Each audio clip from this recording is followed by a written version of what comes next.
হ্যাঁ bros and sisters, welcome to our best sit down comedy show, যার নাম masterpiece কেলো comedy show. তাহলে বেশি দেরি না করে আমাদের উন্মি কমেডিয়ান মিস্টার কেলো বাবুকে ডেকে নিয়ে আসি।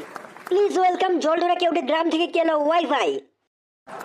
হ্যাঁ বন্ধুরা, মানে ব্যাচেলার অসহ্যকর ন্যাকা ঢ্যামনা হিরো অফ আন্ডাররেটেড। আমি হলাম তোমাদের কেলো।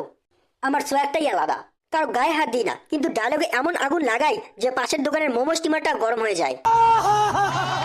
আর আমি হলাম পাড়ার ওয়াইফাই। সবাই আমাকে পাসওয়ার্ড মেরে কানেক্ট করে আর আমি ফ্রিতে হাসি বিতরণ করি। মানে আমার পলিসিটা একটু আলাদা। মানে আমার কথা হচ্ছে, আমি লঙ্কা বোম ফাটাবো না, যেদিন পারবো সেদিন বিশালদার চকলেট বোম ফাটাবো। কারণ এক প্যাকেট লঙ্কা বোম একবারে ফাটালেও একটা চকলেট বোমের মতো জোরালো আওয়াজ হবে না।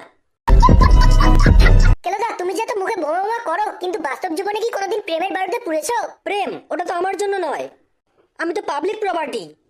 যার মন খারাপ হয় সে এসে পাসওয়ার্ড মেরে কানেক্ট করলে আমি 2 GB ফ্রি ডেটার মতো আনন্দ দিই। আর হ্যাঁ, এটাও শুনে রাখো, আমি জিনিসটা কিন্তু একেবারেই রেয়ার। আমি মশা মেরে খুনির দায় ঘাড়ে নিতে চাই না, আর হাসির ডোজ কম হলে ছড়াই না। মানুষ না এখন আর আগের মতো চক্রবৃদ্ধি সুদের মতো নিজেকে আর আপডেট করছে না। লোকজন এখনো ডায়লগ মারছে, সরকারি চাকরি থাকলে সুন্দরী মেয়ের অভাব হয় না। সত্যিই এরা অনেক পিছিয়ে। আর এদের জায়গায় আমি থাকলে কি বলতাম জানো? সে জায়গায় তুমি থাকলে কি বলতে গেল দা? আমি থাকলে বলতাম, দেখো দিদি, পাড়তে বা বাড়িতে যদি একটা নেতা থাকে তাহলে মেয়ে কেন, মেয়ের 14 গোষ্ঠীকে কন্ট্রোল করা যায়। জানো বন্ধুরা, ক্লাস 11-এ আমার ক্লাসমেট আমায় বলেছিল, তুই এত লম্বা কিভাবে হলি রে? আমি তখন বললাম, গ্রোথ হরমোন চাপটা হয়তো একটু বেশি দিয়েছে। আর জানো তো বন্ধুরা, ইউটিউবের ভিউয়ার্সরা না দারুণ কিপটে হয়। আবার তারাই ফেসবুকে গিয়ে একেবারে দয়ালু হয়ে যায়। অচেনা মহিলার পোস্টে লাভ রিয়াক্ট দিয়ে কমেন্টে বলে, চিন্তা করো না বৌদি, পাশে আছি। তারাই আবার ইউটিউবে এসে বডি বিল্ডারদের ভিডিও স্কিপ করে চলে যায়। দেখো, আমি গরু না যে বাধা জায়গায় থাকবো।